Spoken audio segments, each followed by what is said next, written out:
ఇక కేసీఆర్ ప్రభుత్వంలో జరిగిన అవినీతి అక్రమాలను బయటపెట్టడంలో కాంగ్రెస్ ప్రభుత్వం విఫలమైందని బీజేపీ ఎమ్మెల్యే ధన్పాల్ సూర్యనారాయణ అన్నారు. కాళేశ్వరం ప్రాజెక్టులో జరిగిన అవినీతి బయటకు రావాలంటే సీబీఐతో విచారణ జరిపించాలని ఆయన డిమాండ్ చేశారు. కాంగ్రెస్ ప్రభుత్వం బీసీలకు అన్యాయం చేసిందని ఆరోపించారు. వచ్చే స్థానిక సంస్థల ఎన్నికల్లో కాంగ్రెస్ కు తగిన గుణపాఠం చెబుతారు అంటున్న సూర్యనారాయణతో మా ప్రతినిధి రామకృష్ణ ఫేస్ టు ఫేస్ ఇప్పుడు చూద్దాం. కాళేశ్వరమే ఏర్పాటు చేసిన కమిషన్ ప్రభుత్వానికి ఒక నివేదిక ఇచ్చింది. ఆ నివేదిక పైన ప్రభుత్వం కసరత్తు చేసింది. త్వరలోనే అసెంబ్లీలో దానిపైన చర్చ జరిగే అవకాశం ఉంది. దీనికి సంబంధించి బీజేపీ ఎమ్మెల్యే ధన్పాల్ సూర్యనారాయణ మన మధ్య ఉన్న అడిగి తెలుసుకుందాం. సార్ చెప్పండి, కాళేశ్వరం ప్రాజెక్టుకు సంబంధించిన ఫైలు ఇప్పటివరకు రిపోర్టు ప్రభుత్వానికి వచ్చింది. దాన్ని త్వరలోనే అసెంబ్లీలో ప్రవేశపెట్టి చర్చించాలన్న అన్ని పార్టీలతో దానిపై చర్చించాలంటారు. ఎలా ఉంటుంది మీ? తప్పకుండా అన్ని పార్టీలు అసెంబ్లీలో చర్చించాల్సిన విషయం. ఇది చాలా ఇంపార్టెంట్ విషయము. అయితే పీసీ ఘోష్ కమిషన్ సమర్పించిన నివేదిక మొదటి నుండి కూడా ఎలక్షన్ కన్నా ముందు కూడా కాంగ్రెస్ ఏమందంటే ఆ దోషులని శిక్షించాలా, జైలుకి పంపించాలా, జైలు నింపాలని మొదటి నుంచి చెప్పిన కాంగ్రెస్ ప్రభుత్వం ఏర్పడిన తర్వాత ఈ పీసీ ఘోష్ కమిషన్ ఇచ్చిన నివేదిక స్పష్టంగా అందరికీ తెలుసు. 1000 కోట్లతోటి కొన్న మోటార్లు 2000 కోట్లు రాయించినట్ల.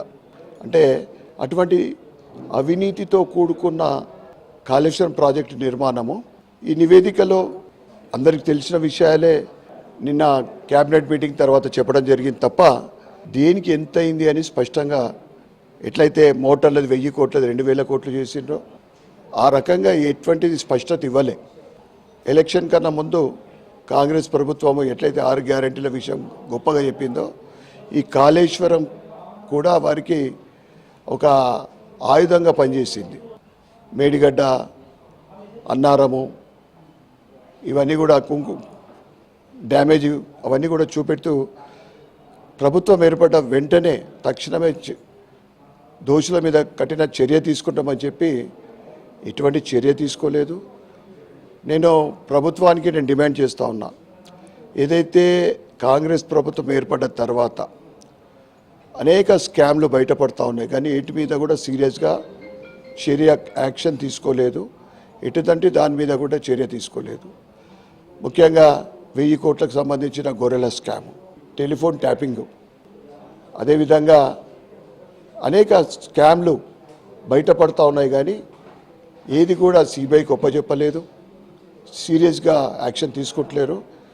ఈ కాళేశ్వరం ప్రాజెక్టు విషయంలో సిబిఐకి స్వచ్ఛందంగా ఒప్పజెప్పాలా, స్వచ్ఛందంగా దాని మీద నివేదిక ప్రజలకు బయట పెట్టాలి. ఎందుకంటే లేకుంటే మీరు కూడా అంటే కాంగ్రెస్ బీఆర్ఎస్ ప్రభుత్వము ఒకటే అనే ప్రజలు ఏదైతే ఊహిస్తున్నారో దానికి బలం చేకూర్చే వాళ్ళు ఇస్తారని చెప్తా ఉన్నాం. ఇప్పుడు చర్చ జరిగిన తర్వాత దీనిపైన కాంగ్రెస్ ప్రభుత్వం ఎలాంటి చర్యలు తీసుకుంది? ఒకవేళ చర్యలు అరెస్ట్ చేసే అన్ని రిపోర్ట్లు మాత్రం అంతా కేసీఆర్ చేశారని రిపోర్ట్లు ఇచ్చింది. దీనిపైన చర్య తీసుకుంటారా?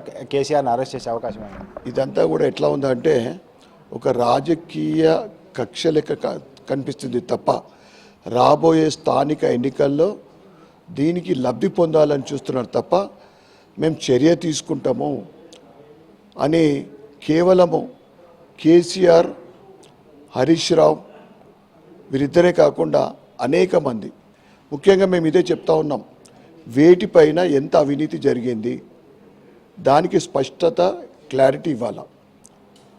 ఆ తర్వాత దోషులు ఎవరైనా కానీ కఠినంగా శిక్షించాలని మేము ప్రభుత్వాన్ని డిమాండ్ చేస్తూ ఉన్నాం. ఇది మీ ద్వారా కాకుండా సిబిఐకి కేసు ఒప్పజెప్పాలి. ఏదైతే కాంగ్రెస్ ప్రభుత్వం బీఆర్ఎస్ ప్రభుత్వం చేసిన అవినీతి అక్రమాలపై అనేక కుంభకోణాలు బయటకు వస్తున్నప్పటికీ కాంగ్రెస్కి దానిపైన చిత్తశుద్ధి లేదు.